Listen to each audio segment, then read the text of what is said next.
So hi guys, for today's video nandito tayo sa may Clark, Pampanga. So ayan, dito namin isa-celebrate yung wedding anniversary namin ng aking beb. So kahit wala na siya, so nandito pa rin naman yung dalawa kong Junakis. Nandito yung mga Junakis namin para samahan ako, i-celebrate pa rin yung wedding anniversary namin. So dito nga namin isa-celebrate kung saan lagi namin pinupuntahan ng beb ko sa Sogo Hotel. So yan, kung curious kayo dito sa Sogo Hotel kung anong meron sa loob, so tara, itutour namin kayo. So hindi to first time ni Bebeng na mag-check-in dito kasi pag pupunta kami dito, lagi rin namin siya kasama. So pag gusto namin mag-relax, so ayan, dito kami pupunta. So papakita ko sa inyo kung bakit din talaga pabalik-balik kami dito at kung anong meron dito. So pagpasok mo nga dito ay andito ang waiting area kung saan pwede ka munang mag-relax kung pagod ka sa biyahe. So dyan nga ay merong headphone or headset ba yan? Pwede kang, meron yun music na pwede kang magpa-music muna, makinig muna ng music habang hinihintay yung room na kinukuha mo. So dito nga may mga souvenirs sila na binebenta nila ng mura lang. Meron silang umbrella, t-shirt, slippers, ballpen, basta yun mga ganun. So yun nga. So dito nga namin pinili na room. So dun sa lobby marami ding room, mga room doon. Pero dito namin pinili sa drive-in. So dito kasi nakapwesto yung mga executive rooms with team. So ibig sabihin yung with team, meron siyang team, meron siyang design na kung ano yung pinili mo. Merong spaceship, merong oceanarium, merong butterfly. So, ganun. So, ang pinili naming room is yung Hello Kitty. So, ayan. Thank you nga pala sa mga nagtatrabaho dito. Kasi talagang ang gagalang nila.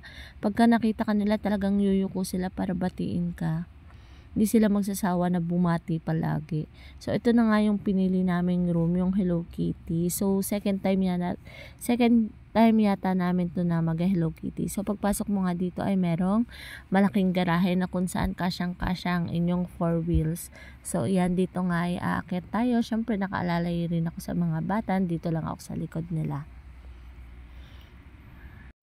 So, ayan, thank you nga pala kay kuya na naghatid sa amin. So, nandito na nga kami sa aming room na Hello Kitty. So, ayan, na-amaze talaga si Kleng Kleng kasi first time niya nga mag-check-in dito. Hindi naman first time mag-check-in ni Kleng sa mga hotel. Pero, eto, na-amaze talaga siya dito kasi para siyang pambata lang, 'di ba? So, pinatay sindingan ni Bebeng yung mga ilaw kasi nga iba-iba yung switch niya kung saan. So, ayan, napapaligiran kami ngayon ng Hello Kitty.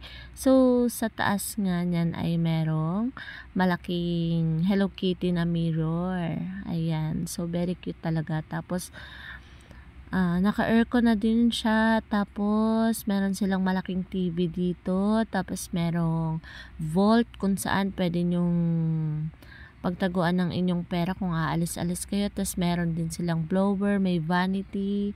Tapos meron silang tables and chair dito kung saan pwede kayong kumain. Tapos yung door nila is double door na rin. So safe na safe talaga kayo. Tapos ito pa yung kinaganda niyan. Meron silang jacuzzi.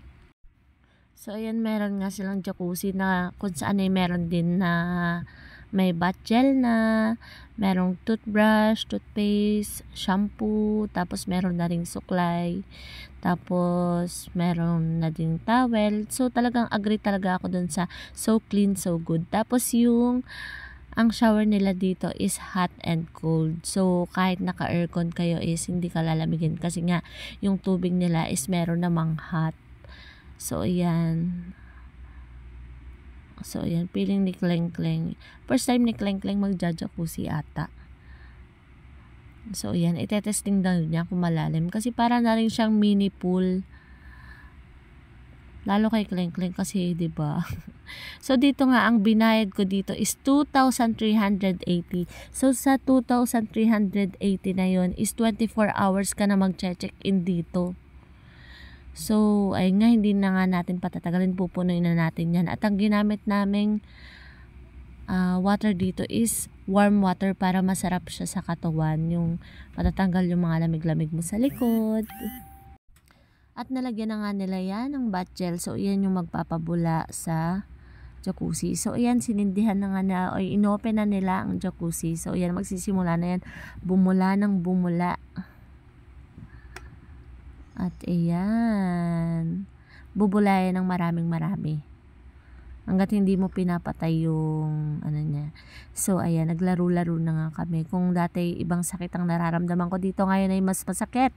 Kasi nga wala na yung mister ko. Pero okay lang, at least meron akong mga anak na lagi nagpapansaya sa akin. So, marami pa rin akong dahilan para lumaban sa buhay. So, ayan. Makita ko lang silang masaya na rin ako. So, yun nga, ulitin ko, ang binayad ko dito is 2,380. Sa 2,380 na yun is 24 hours ka nang mag-i-stay dito. So, hindi siya kagaya ng hotel na mag-check-in ka ng 2 p.m. tapos kailangan mo na ding mag-check out ng 12 noon. So, dito is 24 hours talaga. So, sulit na sulit talaga. Kung anong oras ka nag-check-in is ganong oras ka din mag-check out. Tapos, ang kinagandahan pa dito is meron silang ino-offer dito na massage for only 300 lang. Oh. Tapos, malakas din yung wifi nila dito. Tapos, may telephone na pag may kailangan ka dun sa front desk, sa kitchen. Tapos, iyan. Tapos, meron din silang mga menu dito na kung saan pwede ka. Talagang napakabilis talaga ng deliver nila. In 10 minutes talaga, dadali na nila sa iyo yung food mo. So, ayan, pwede ka mag-chill-chill dito. Meron silang ino-offer dito na bucket. Ayan. Nakita nyo naman, sobrang mura. Tapos, meron na rin siyang pulutan.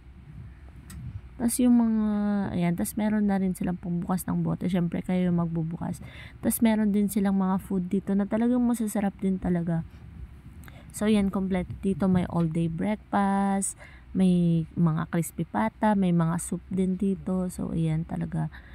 So hindi lang siya pang couple, pang family din talaga siya. Tapos kaya mag-enjoy talaga kayo mag-stay dito kasi feeling ko kumpleto naman na siya eh. So, ayan, may fried chicken, may mga desserts din sila dito. So, ayan, nag-party-party nga yung mga anak ko at halatang nag-enjoy sila.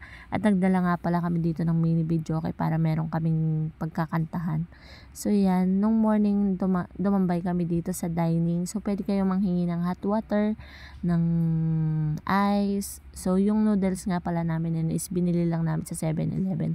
Kasi itong Sogo Hotel nga ng Dau, Pampanga is malapit siya sa 7-Eleven, sa McDonald's, Jollibee, meron ding shopping center. So, ayun. So, talagang kumpleto talaga.